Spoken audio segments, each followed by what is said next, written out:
Welcome back to Hobby Universe Outdoors. I'm Len, and today we're going to be taking this John Deere X530 garden tractor and loading it into the back of my pickup truck so that I can take it home.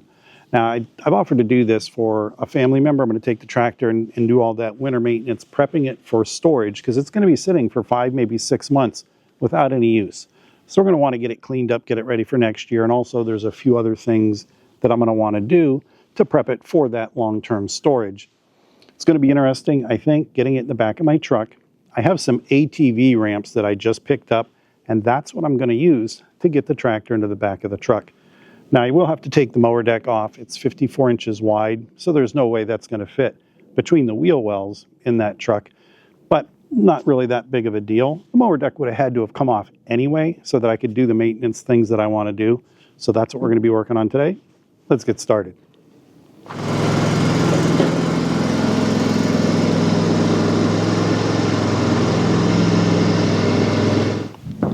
Got the tractor out of the shed. We're going to get it loaded in the truck. Before I do that, I've got to remove the mower deck. When I fired it up, I checked the hour meter, and we're sitting at 280 hours, which isn't bad for a machine like this. And I'm actually very familiar with this machine. I used to own it, and that's a story for another time. But now we're going to get the mower deck off so we can get it loaded up.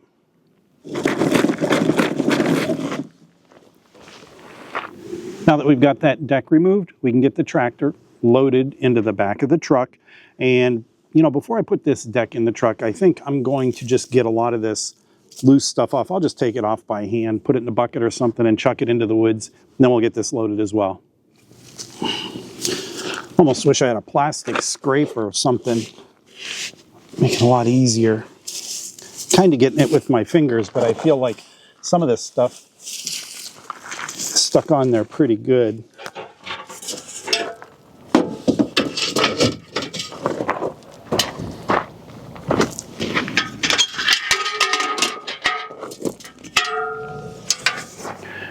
I pulled the tractor up to the end of the ramps just to make sure that I had that spacing just right where I wanted it. These ramps did come with these safety straps, and what they do is they pull the ramps tight up against the end of the tailgate to keep them from kicking out while I'm halfway up, because obviously that would be bad. And you know, if you look at this, it's a pretty steep incline, which the four-wheeler had four-wheel drive, so getting into the back of the pickup with that really wasn't too bad. I think it'll be okay with the tractor. I'm not going to lie, I'm a little bit twitchy. Maybe once I do it once or twice, I'll feel a little bit better about it. But at this point, I think we're in good shape and there's nothing left to do but get this thing loaded.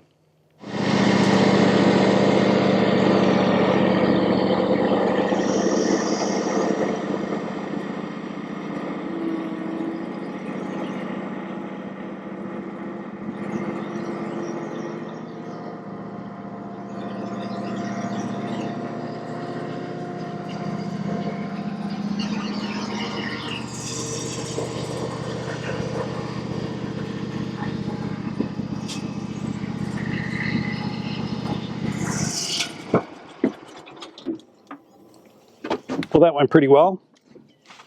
And it actually looks like this thing is going to be, so this thing is just going to fit in the back of the pickup. I'm going to be able to get my tailgate up. And I also, as soon as I shut the tractor off, went to the front just to make sure that if I go all the way forward with the tractor, there wasn't something protruding on the front that would take out my back window. That would be a bad day, and I want to avoid that. We're in good shape. It's got that brush guard on the front. That's contacting the back of the bed well before it comes close to that window.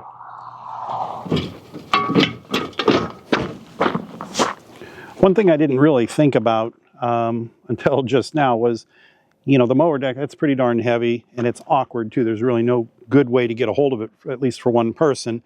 And it's going to be a struggle to get this thing in here, I think. There's not a lot of room. I can't do it on the right side of the truck. It's got to be on this left side. Yeah, this should be a lot of fun.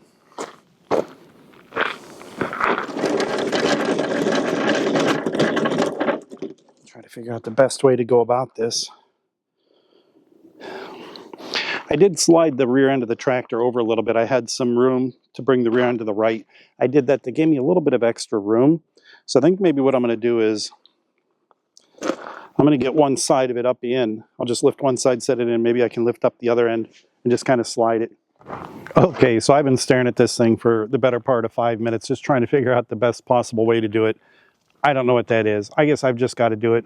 I'm trying to be really careful. I actually had hernia surgery back 6 months ago. That was not pleasant, and I'd like to not repeat that. So just trying to do it smart, taking a little bit of extra time to see how I want to go about this.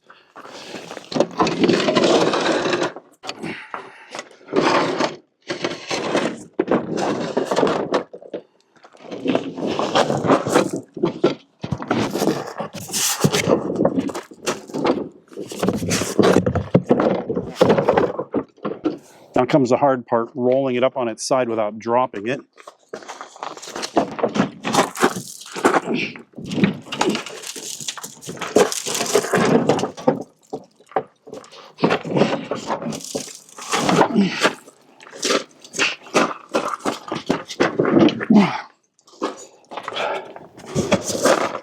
I should have removed this. That would have been a little bit easier.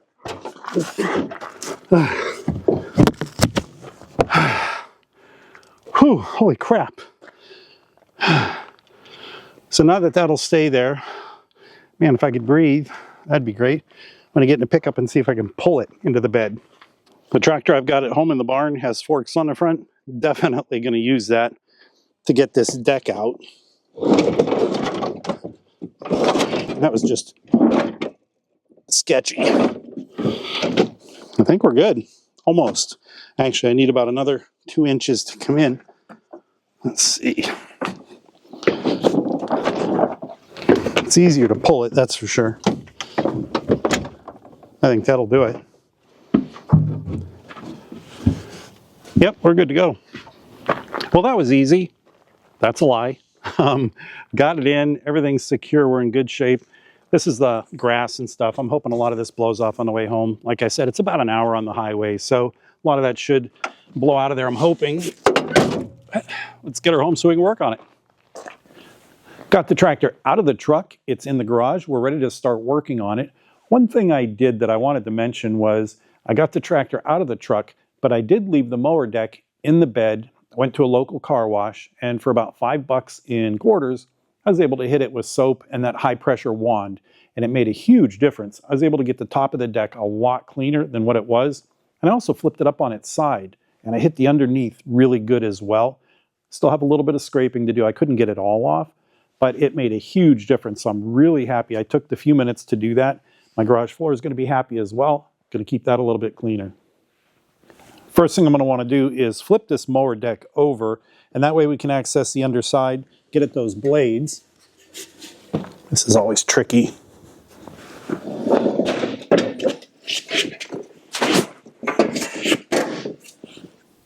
Now that I've got this deck upside down, I'm able to look at it a little bit closer, and it's a lot cleaner than I initially thought. So spraying it off really did the trick.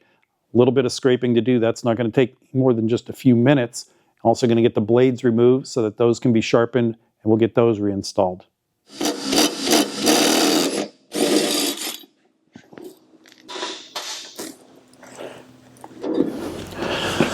I did hit the hardware with a little bit of PB Blaster before I'm getting on there with my impact. Not sure if it had enough time to soak in or really do anything, but can't hurt. These are the blades that we just removed from the bottom of that deck, and these are not stock blades, and you can tell that they have these serrations up here. So this is a type of a mulching blade by a company called, I think it's Gator, and I put these on several years ago. I actually used to own this tractor, and so that's how I'm familiar with that. But it's a good mulching blade, gave me a finer clipping, grass clipping, which was the goal, even though we don't run a mulching plug on that deck. I'm also going to get a set of these for my new X590, but for now, we're just going to get these sharpened, cleaned up, and reinstalled. I'm going to take just a few minutes here, shouldn't take too long, to get the bottom of this scraped out, get this loose crap off of here.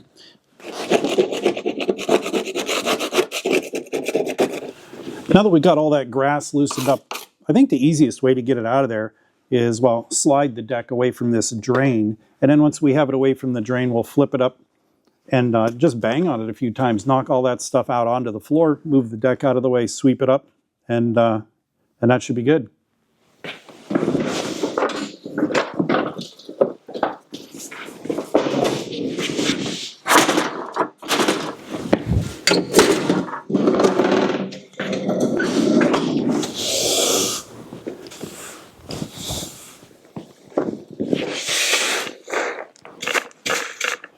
Next, we're going to move on to the tractor, and we're going to start looking at some things under the hood. And to be able to get under the hood, we're going to have to get this brush guard out of the way.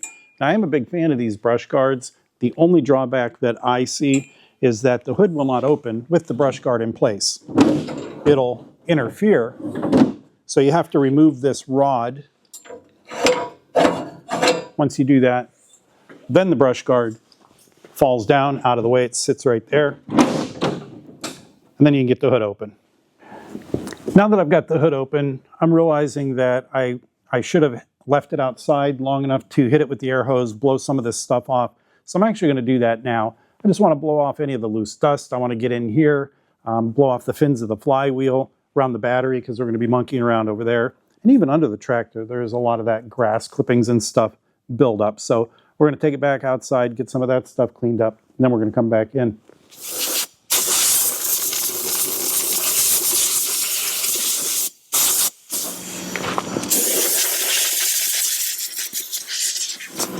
I'm also going to remove the air cleaner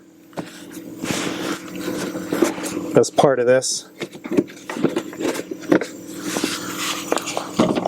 So it's actually not too bad. I just did my X590 and it was pretty bad. There's another video on that. But this one I know was done not that long ago. I actually changed the oil and changed the air filter out on this.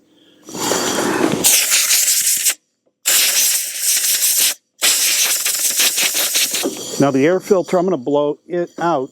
I'm not going to blow into it because I don't want to blow the dirt deeper into the filter. I want to hit it from the inside out. Get that put back together. I guess we'll blow out this cover a little bit too while we're here. Now I'm trying to go fast. It's actually starting to rain a little bit. We're supposed to get some snow starting tonight. And right now it's just raining, so hopefully that doesn't freeze and turn into a freezing rain. It'll be the first snow of the season for us. And I still don't have the snow blower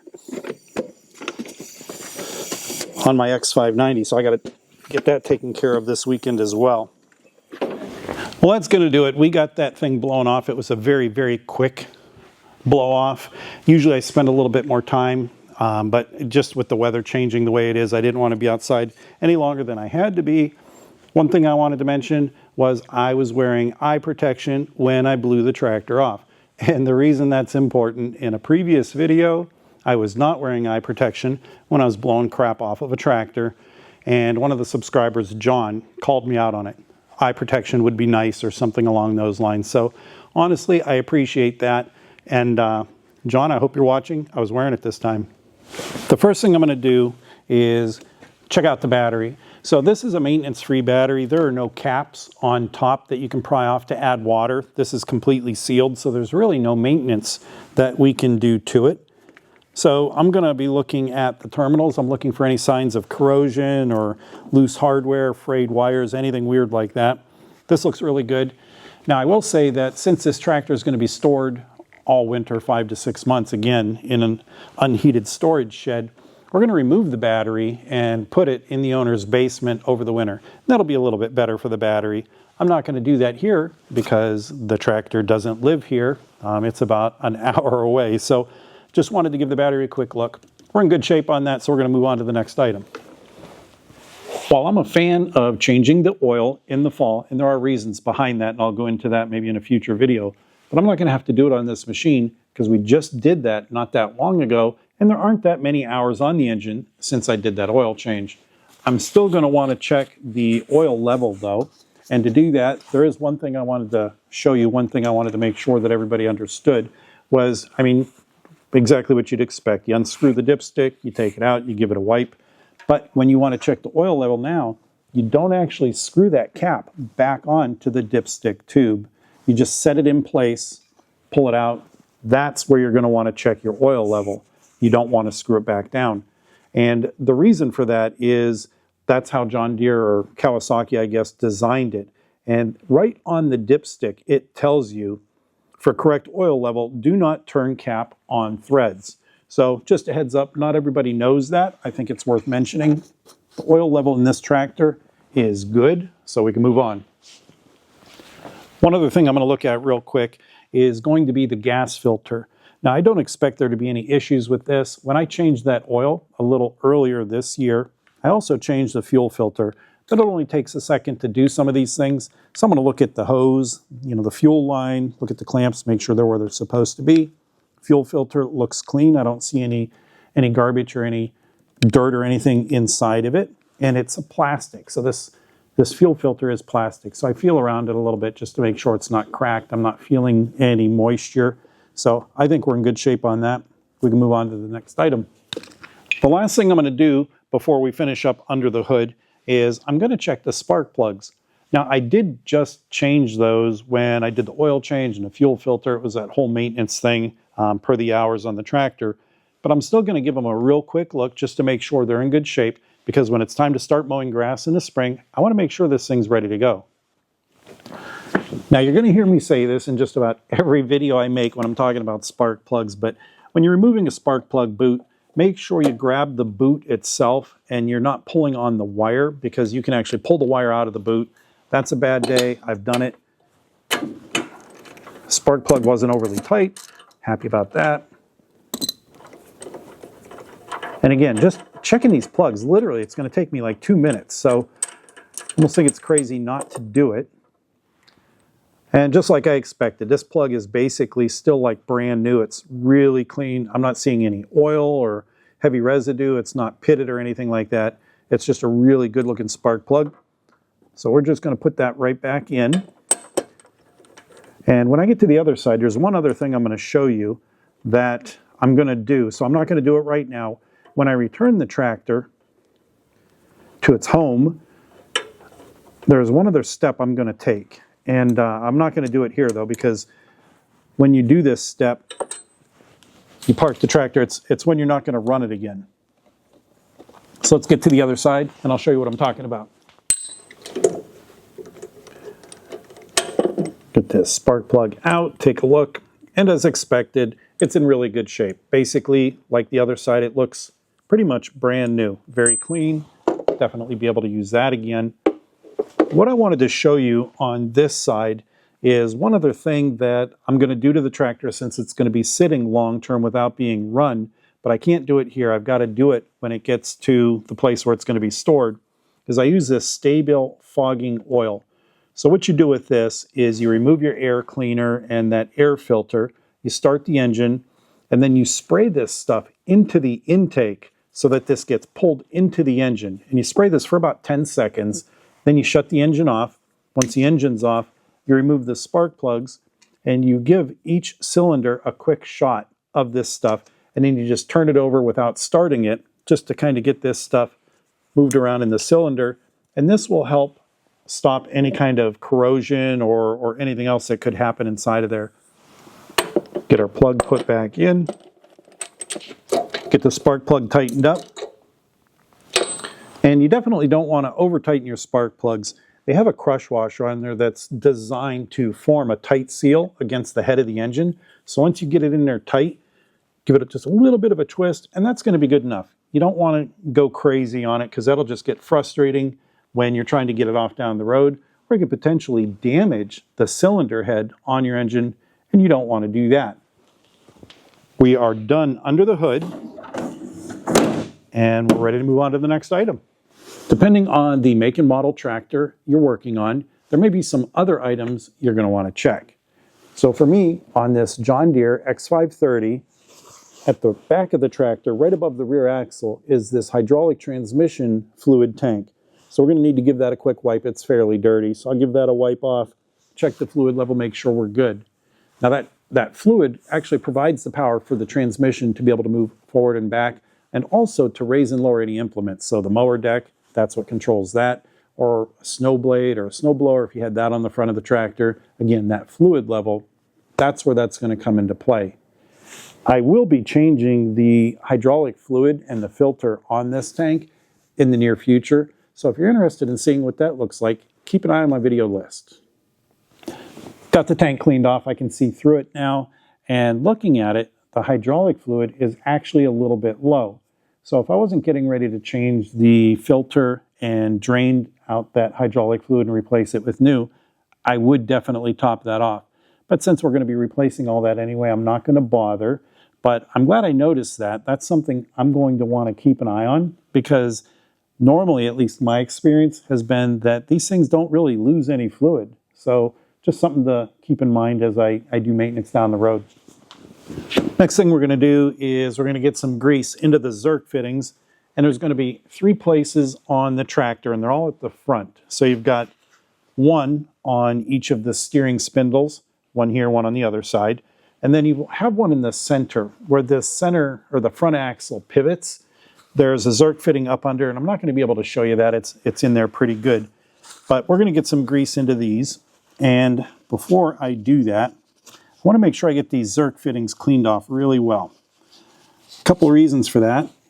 One, you don't want to introduce a lot of dirt and garbage into the nozzle of your grease gun, but also when you inject the grease, you don't want to force dirt into that Zerk fitting and into whatever it is you're trying to protect.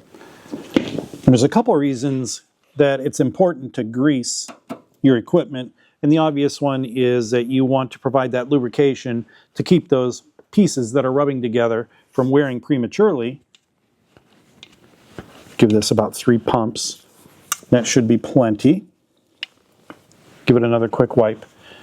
But the other reason it's important to grease is the grease actually acts as a barrier, and it helps keep out moisture and dirt from getting into those things that you're trying to protect. Got the tractor all greased up. As long as we get the grease gun out, may as well hit the mower deck. Come back through and give those a quick wipe. That one got a little bit messy. About 3 pumps in each should be plenty.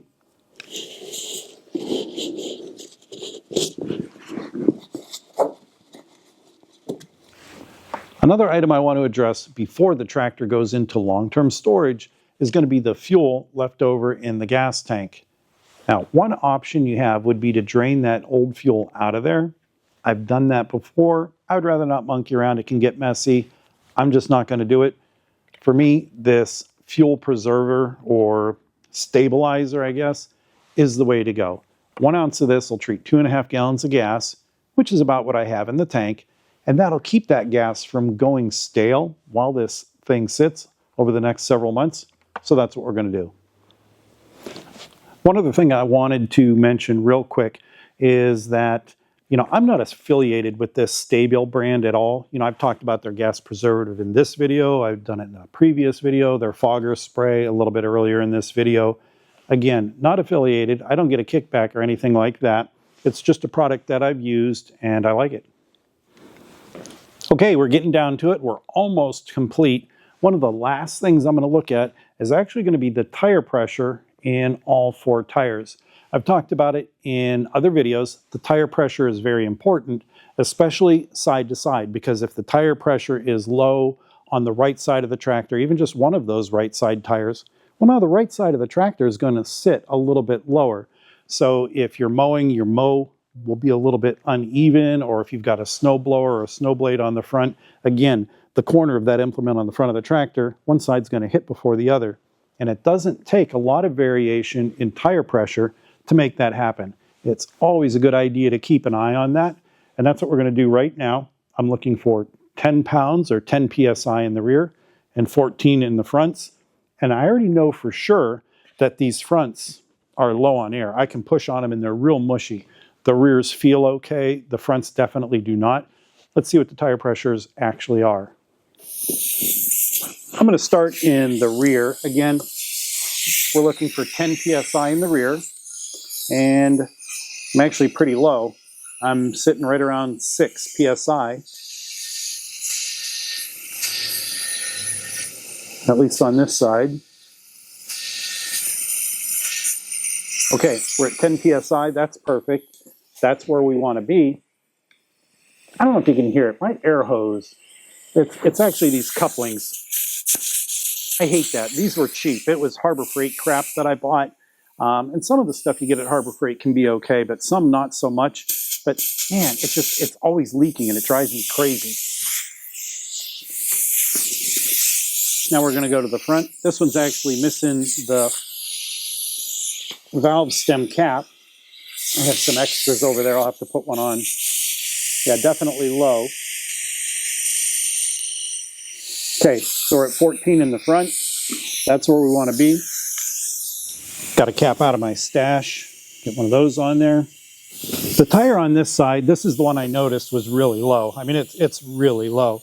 It's still inflated enough. I could actually mow with it like that, but ideally you want the correct pressure in there. So what I've decided to do as an experiment, I'm going to measure where it's at right now, and then I'm going to measure it again once we get it aired up. It's 9 inches and 5/8 from the floor to the bottom of that bracket. Let's get some air in that thing and see where we end up. 9 and 5/8. Wow.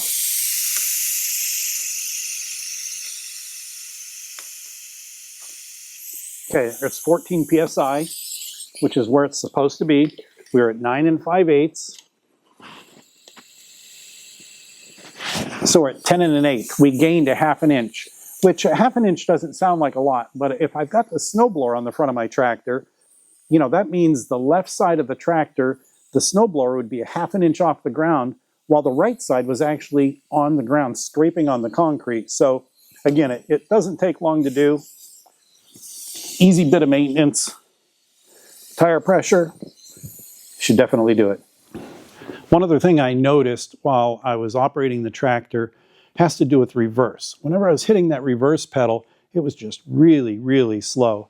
You know, I used to own this tractor. I know how fast it should go in reverse. I know what the X590 feels like in reverse. And this thing is just really slow. And there's a lot of play in that pedal. I believe that is something I can adjust underneath the tractor, something I'm going to be working on. And if it's interesting, I'll make a video of that as well. Other than that, we've got everything done to the tractor that we wanted to do, getting it ready for that long-term storage. I do have to put the mower deck back on, but I'm not going to be able to get it in the back of my truck with the deck on. So we'll get it delivered, get it back home, then I'll put the mower deck on. And when the owner is ready to start mowing grass in the spring, this thing is going to be ready to go. I appreciate you taking the time to watch. If you enjoy content like this, make sure you hit that subscribe button. Again, thank you for taking the time. I appreciate it. Be safe and enjoy the rest of your day.